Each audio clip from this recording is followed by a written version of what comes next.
have a Bible, we're going to be reading Philippians chapter 4. We've been working our way through this short letter in the New Testament, and our scripture reading today is from the last chapter. We're going to read verses 1 through 9, and if you're looking for that in the Bible beside you, it's on page 955. Philippians 4, verses 1 through 9. Paul writes, "Therefore, my brothers and sisters, whom I love and long for, my joy and my crown, stand firm in the Lord in this way, my beloved. I urge Evodia and I urge Syntyche to be of the same mind in the Lord. Yes, and I ask you also, my loyal companion, help these women, for they have struggled beside me in the work of the gospel, together with Clement and the rest of my co-workers, whose names are in the book of life. Rejoice in the Lord always. Again, I will say, rejoice. Let your gentleness be known to everyone. The Lord is near. Do not worry about anything, but in everything by prayer and supplication with thanksgiving let your requests be made known to God. And the peace of God, which surpasses all understanding, will guard your hearts and your minds in Christ Jesus. Finally, beloved, whatever is true, whatever is honorable, whatever is just, and whatever is pure, whatever is pleasing, whatever is commendable, if there is any excellence and if there is anything worthy of praise, think about these things. Keep on doing the things that you have learned and received and heard and seen in me, and the God of peace will be with you." This is the word of the Lord. Why do we do that? This is the word of the Lord. Anybody know? I don't really know. I'm not looking for the answer.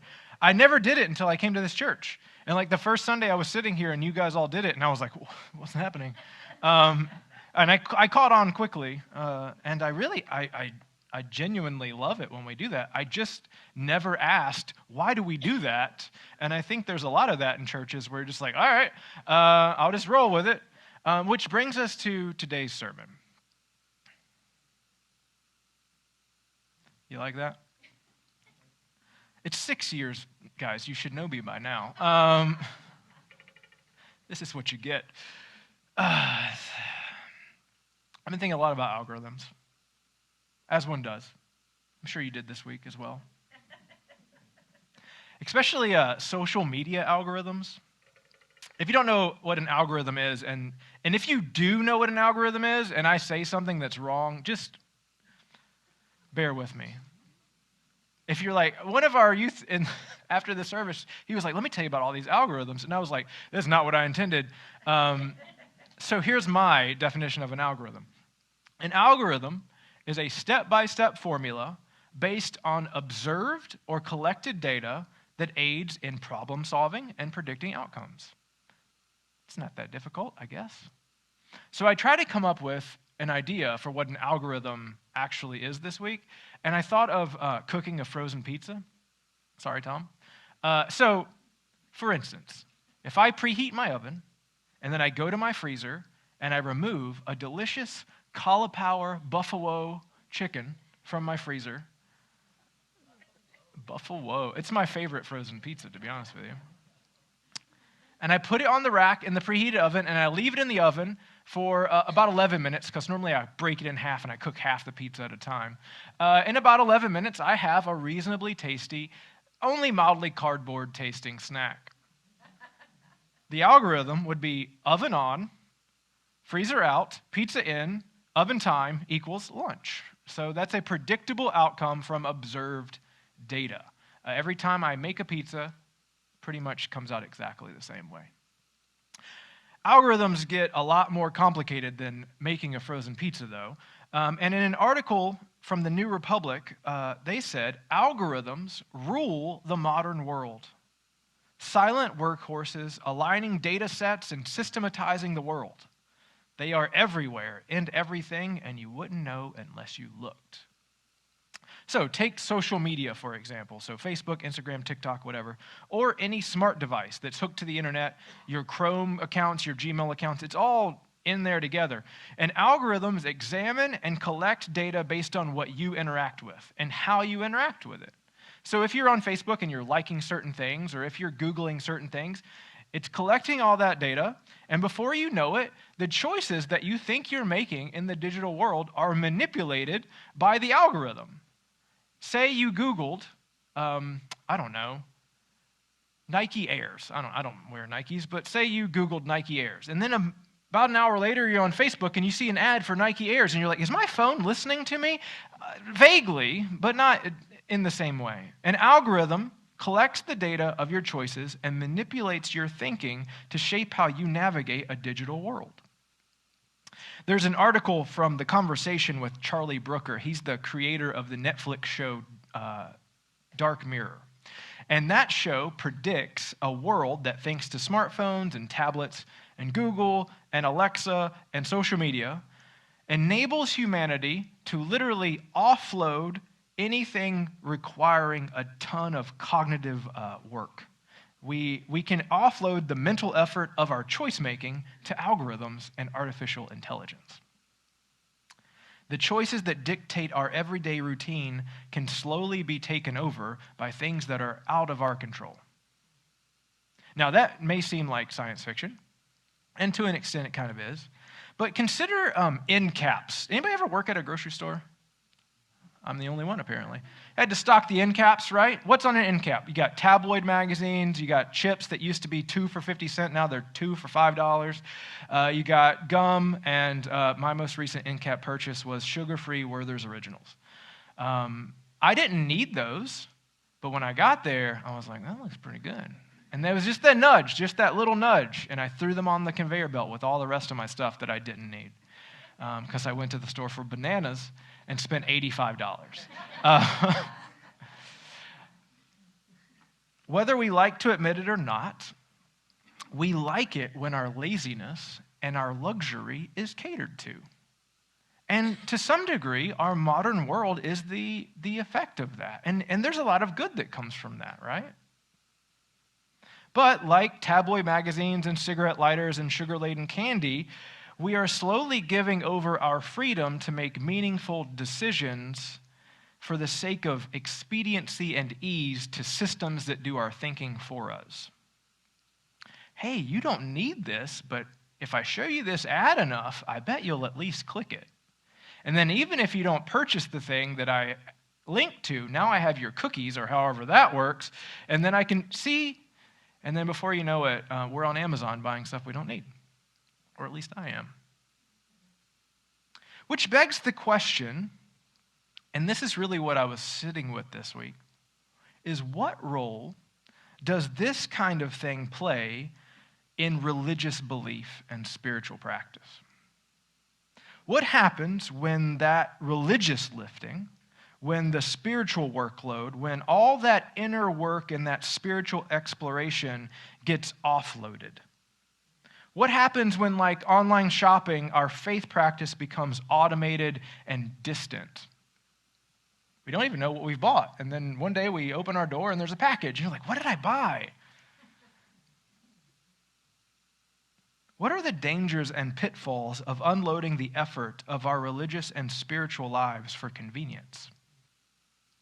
You tell me what to think about X, Y, and Z, and that'll settle it, and that'll guide all my thoughts and decisions about the thing forevermore. Where might we end up?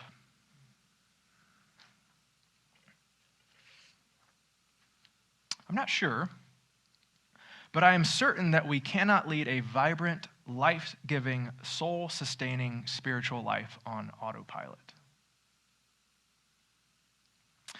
I am certain that we cannot lead a vibrant, life-giving, soul-sustaining spiritual life on autopilot. In Philippians 2, Paul urges the church to work on their own salvation with fear and trembling. To work on their salvation with fear and trembling. Now, this is not about living in a state of burden or spiritual dread. Paul is not talking about having to walk around life thinking, am I being a good enough Christian? Did I read my Bible enough? Did I pray enough? Did I go to church enough? Oh no, I had something come up that was really important. Now I need to apologize. Is God mad at me? That's not what Paul's referring to at all. Paul is referring to something more akin to a passionate pursuit. After all, he follows this up with, "It is God who is at work within you." Eugene Peterson translates this text this way. I love it. Be energetic in your life of salvation, reverent and sensitive before God. That energy is God's energy, an energy deep within you, God himself willing and working at what will give him the most pleasure. When Paul says, work out your salvation, work on your salvation, he's talking about a mindful, intentional, passionate pursuit of the life of God that we have been free to lead. As we heard last week in Philippians 3, even the Apostle Paul, who was responsible for 2/3 of the text in the New Testament, says, "Brothers and sisters, I don't even consider that I have laid hold of it, yet I press towards the goal." It's a mindful, intentional, passionate pursuit. Which brings us to today's text. Philippians 4, verses 1 through 3 says, "Therefore, my brothers and sisters, whom I love and long for, my joy and crown, stand firm in the Lord in this way, my beloved. I urge Evodia and I urge Syntyche, be of the same mind in the Lord." So, we could spend a lot of time talking about what's going on here, but Paul is motivated to remind these extremely important women, Evodia and Syntyche, likely wealthy women, maybe even pastors of the church in Philippi, that they were to think the same thing, that they were to have the mind that Paul had, which he says in other texts is the very mind of Christ. Be of the same mind in the Lord. Which got me thinking about algorithms again. Because on the one hand, Paul's urging us to have the same mind. But on the other hand, there's danger in letting systems think for us. Well, we are all born into a culture and a way of being in the world that begins to shape us from an early age. Our thoughts, our desires, our pursuits, our goals, all of it. It starts in our home and our family. It's whatever has impacted our mom and our dad in their work life outside. And it starts to get us really, really soon. As soon as we get an idea that there is even a world outside of ourselves, we begin to be developed by it. And to be honest with you, we're very simple creatures. For as far as we've come, we're all motivated by pretty much the same things, regardless of when and where and how we were born. Once we get out of survival mode, are there any babies in here? There was a cute little baby in the first service. That baby doesn't know nothing but eat and sleep and be. And some days I wish that could be me. But once we get out of that mode and we start to realize, okay, I'm hungry, I got to figure out where I'm going to get food from. I need to know where I'm going to sleep. I need to know that I'm going to have shelter. Once we have those needs met, then we can begin to answer the big question of who am I and where do I fit in? What is my place and my role in the social order? And once I've figured out who I am in the social order, then I need to either figure out how I can keep moving up in the social order or I can protect my place in the social order. Or my people's place, or my tribe's place. How many of you know what the word othering is? You'll learn it right now. Othering is the act of viewing or treating a person or group of people as intrinsically different from and alien to oneself. That's othering. And it's simple, and perhaps it's even unavoidable, but it is also why we've been locked in this perpetual state of us versus them for as long as we could label an us and a them. This is why we continue to scapegoat and place blame, and why more often than not, all of our woes belong to those people. If those people could get their act together, then we would be doing better. I don't know if you've ever heard anyone say anything like that before. And this kind of othering, it benefits us because despite how far we've come in church, we've come a long way as a people. We humans, we've come really far. We seem to be still infatuated with solving our problems with violence and war in all of its variety of forms.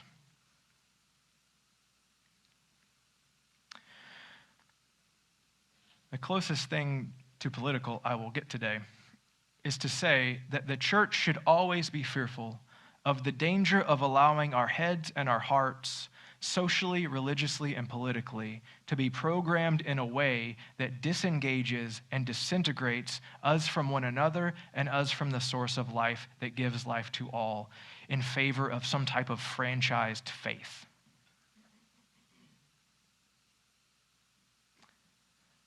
I was reminded this week, and it isn't very helpful either, that a lot of the dominant thinking in Christian spaces and culture is rooted and dependent on separation, on this idea of separation. And in many ways, it can become quite a chorus and a refrain of like how far we are from God. Keep reminding them how far they are from God. Keep reminding yourself how far you are. Remember that distance over and over and over. And even when you realize there's a mechanism to bridge that gap, then all I want you to do is to keep looking back and seeing just how big the gap is. A lot of our thinking is built on separation and distance when it's supposed to be built on nearness and where we're going. The gospel, growing up, I heard you got to hear the bad news before you can hear the good news. Church, the gospel is not a message of separation at all. It's a message of union. It's not about distance, but nearness. It's the story of God who stepped down in divine love and kindness in solidarity with all of us to become one of us to rescue all of us. That is the lack of distance.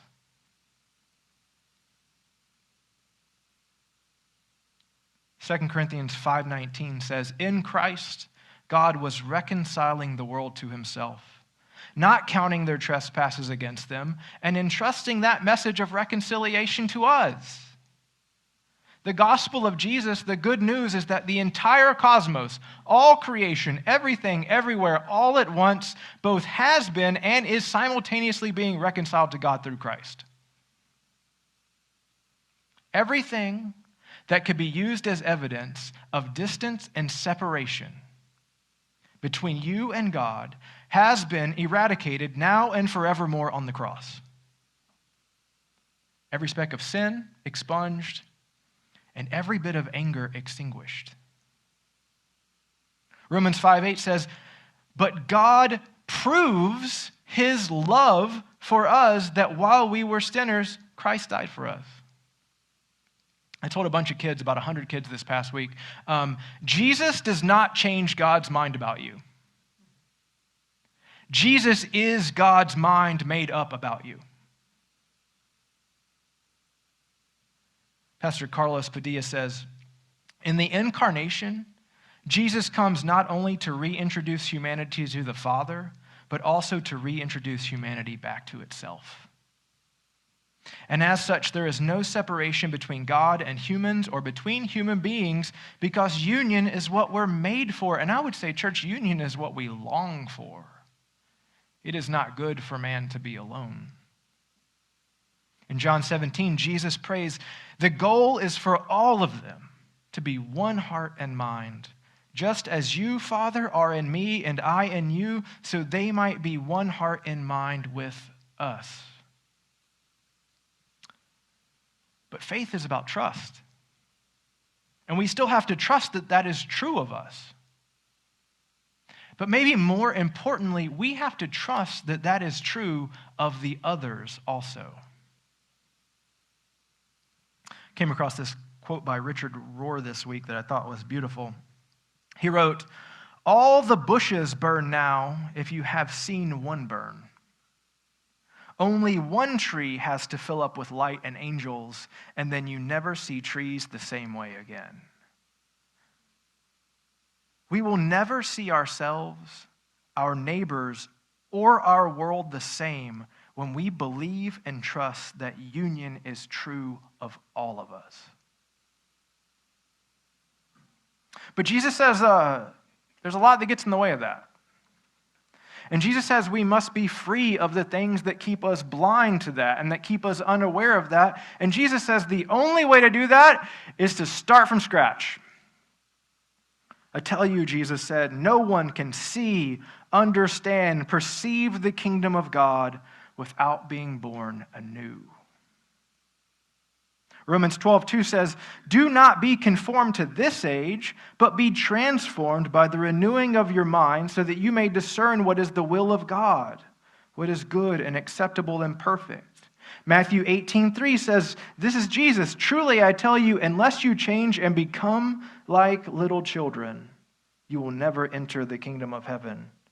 In Mark 1:15, the gospel proclamation at the very beginning of Jesus' ministry, he says, the time is fulfilled and the kingdom has come near. Repent. Metanoia in Greek, it means to go beyond the mind, literally. But it means like turn away from your mistaken thinking, your mistaken living, your mistaken way of being in the world, and believe this good news, the good news that there is no separation between you and God or between you and your neighbor, and union is what we were made for.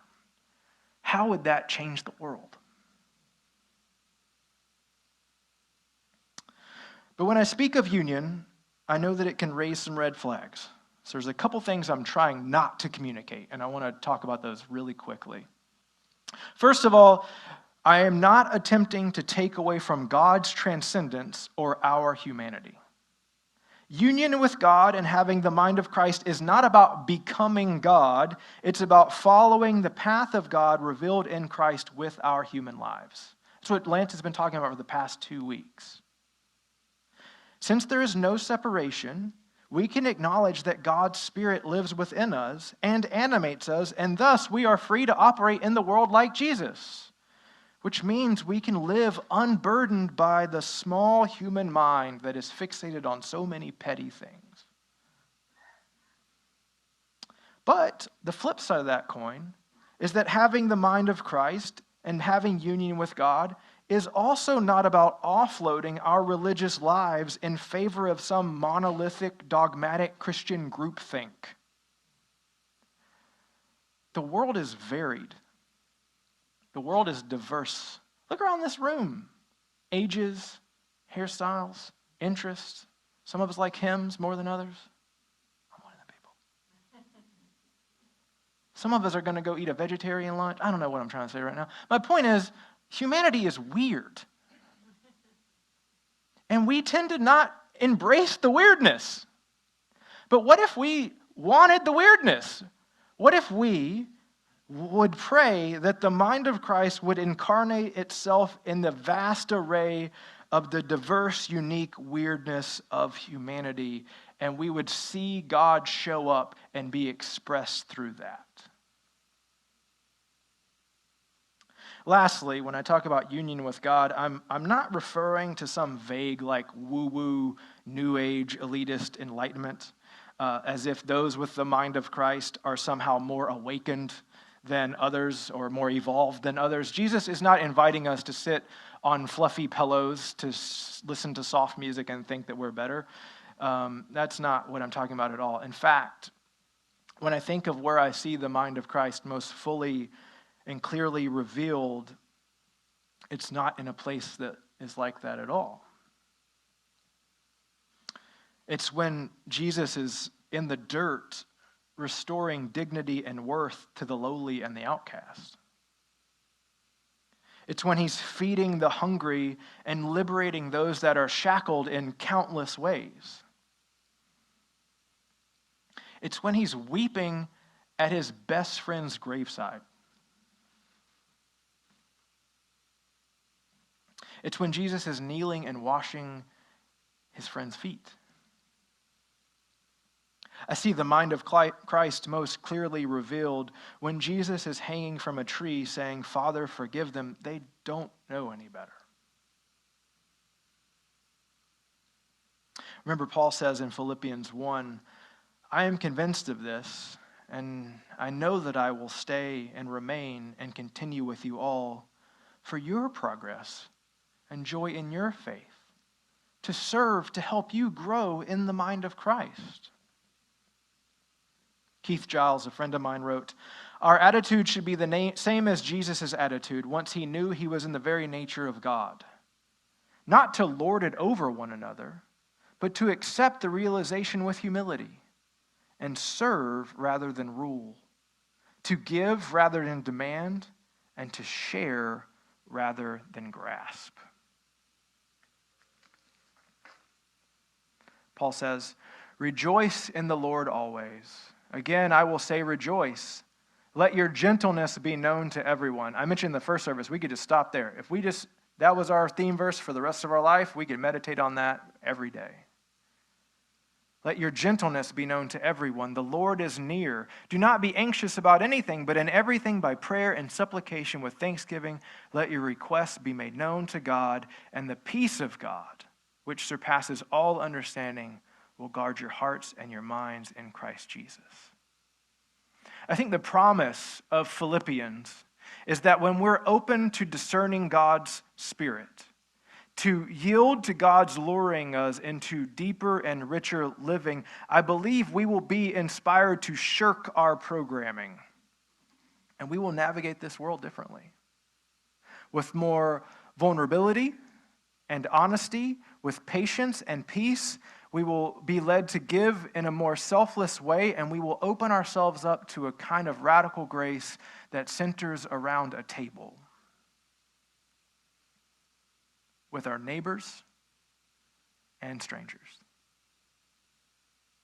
Because our focus will no longer be on celebrating and championing the things that separate and divide us from one another. Because even if those things exist, that's God's responsibility, not ours. And then, of course, there's Galatians 5, where Paul says, live by the Spirit, I say, and do not gratify the desires of the flesh. For what the flesh, the ego, the human mind wants is opposed to the Spirit. So I love radical, preposterous grace. But I also think that it leads to a kind of aliveness that leaves no room for sin.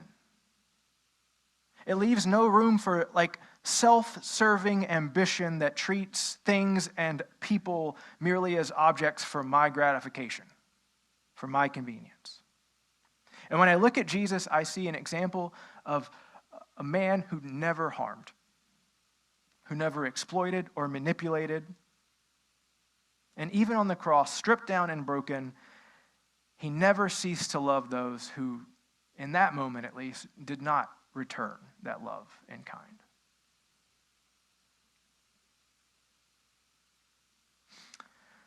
I had an honest conversation with a young person this week at our retreat. And what stood out to me was a longing for a faith that looked a lot more like that. A longing for depth, a longing for a connection that went beyond getting plugged into a Christian machine and having an algorithmic faith. And my God, I long for that too. I long for that for all of us, and I long for that for the world. And we can both take our opportunity right now to pat ourselves on the back, because one thing that continually excites me about Chestnut Grove is our desire to rescue the beauty of this franchise faith from all our well-intentioned religious machinery. That's a good line. But I mean it. I mean it. The work that we have done as a congregation in the past couple of years to cultivate a kind of intentionality and a contemplative view of the Spirit, it changes things. The Message translation of Philippians 4, 8, and 9 says, summing it all up, friends, I'd say you'll do best by filling your minds and meditating on things true and noble, reputable, authentic, compelling, gracious, the best, not the worst, the beautiful, not the ugly, things to praise, not things to curse. Which brings us to neuroscience. I know you were all waiting on it. You can thank my neighbor Jeff for pointing me in this direction. Thanks, Jeff. The default mode of our brains is overwhelmingly concerned with either the past or the present. We're either exploring our history and our memories, or we're planning and preparing for the future. What this means is that we are largely inattentive to our present. We have a deficiency of being here and now. In his book, Putting on the Mind of Christ, Jim Marion says, most of us are very good at talking, even talking to God in prayer and asking God questions, but most of us are not good at listening or at quieting the mind.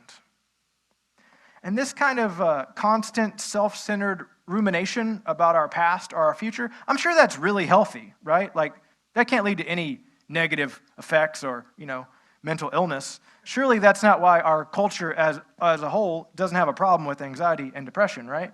I'm saying that from a person who has been both medicated and therapied, is that a word, for anxiety in my life.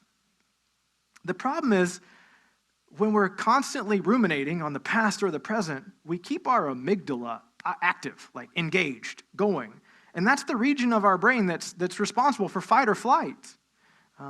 The more we activate that structure in our brain, the more it gets used to being activated. So the more stressed we are, the more worried we are, the more anxious we are, the more depressed we become.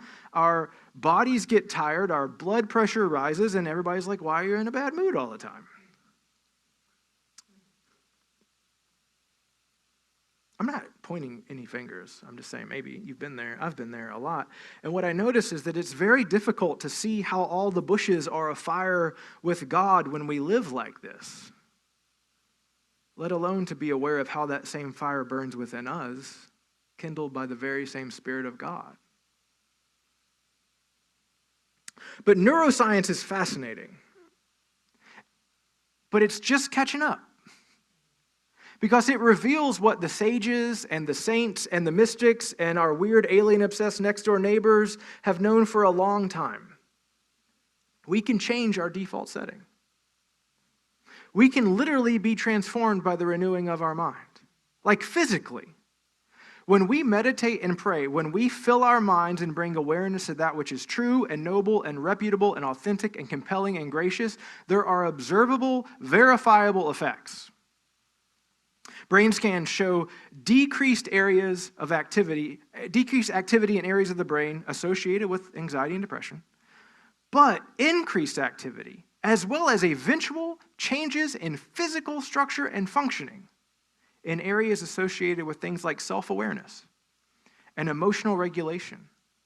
This leads to reduced stress, reduced sadness, reduced anger, and reduced all the other negative moods, as well as an increase in empathy, immune functioning, cellular health, and even aging in the brain.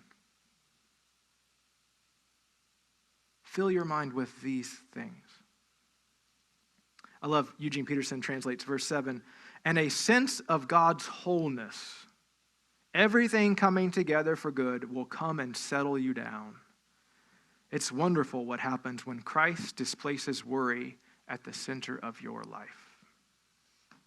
Paul says, you'll do best by filling your mind with these things. So, Zach, I must ask, what are you filling your mind with? And if I'm honest, I would say this week it was Spider-Man 2 on PlayStation 5 for like several hours, which was fine. You can come over in like a week. You just walk to my house. We'll play together. It's fine.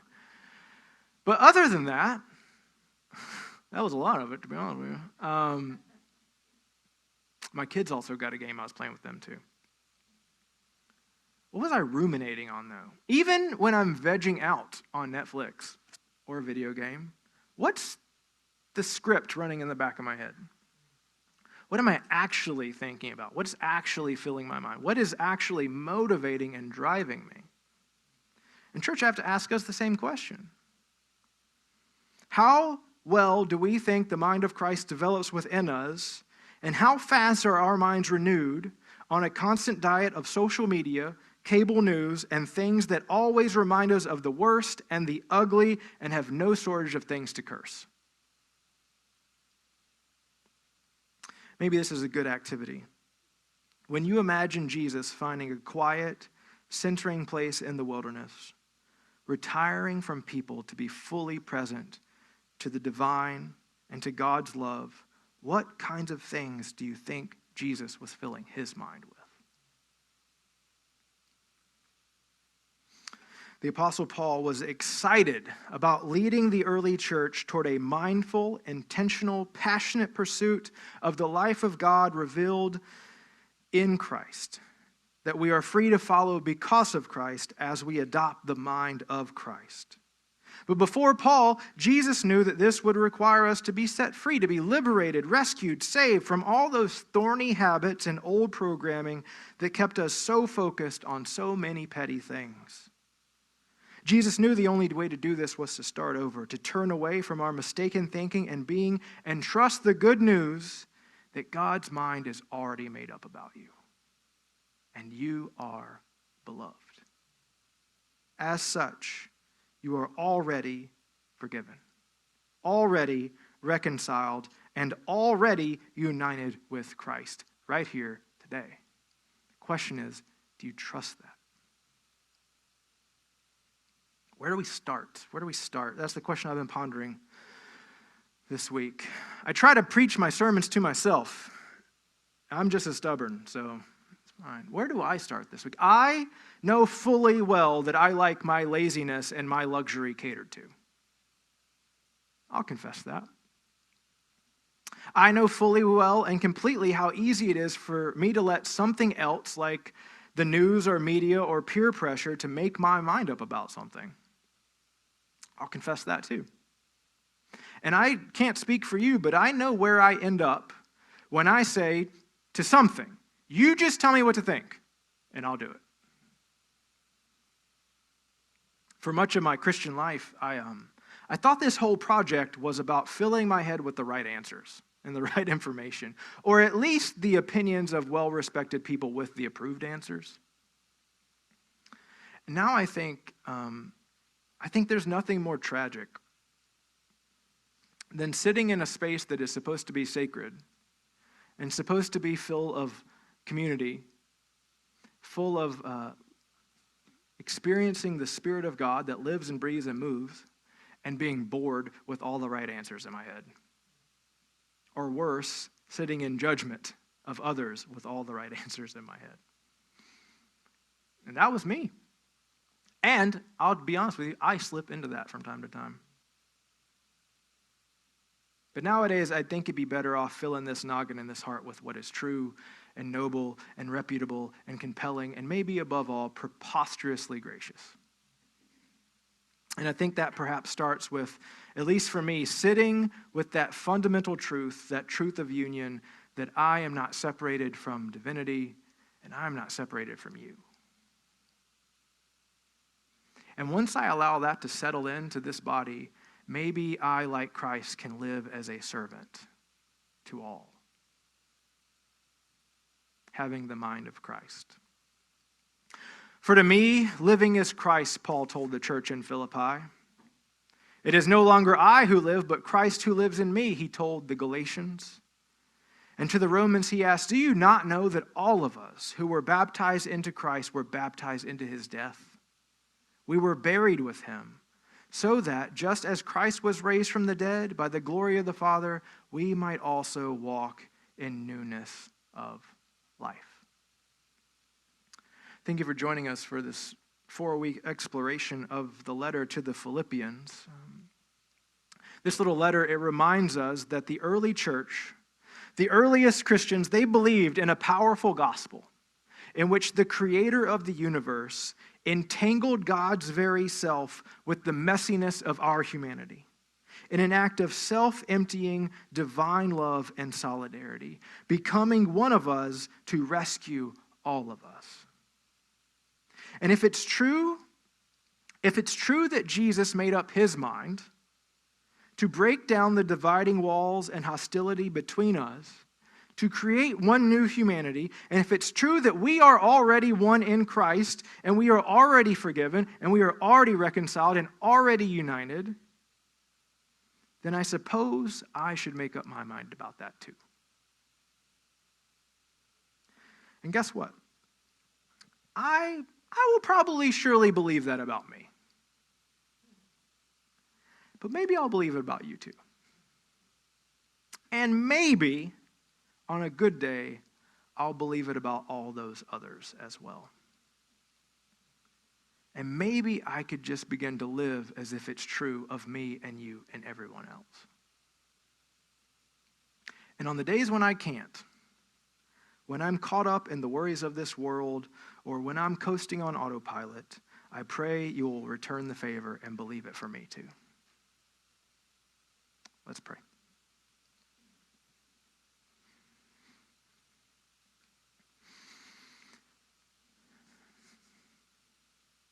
God, we thank you that we are not alone.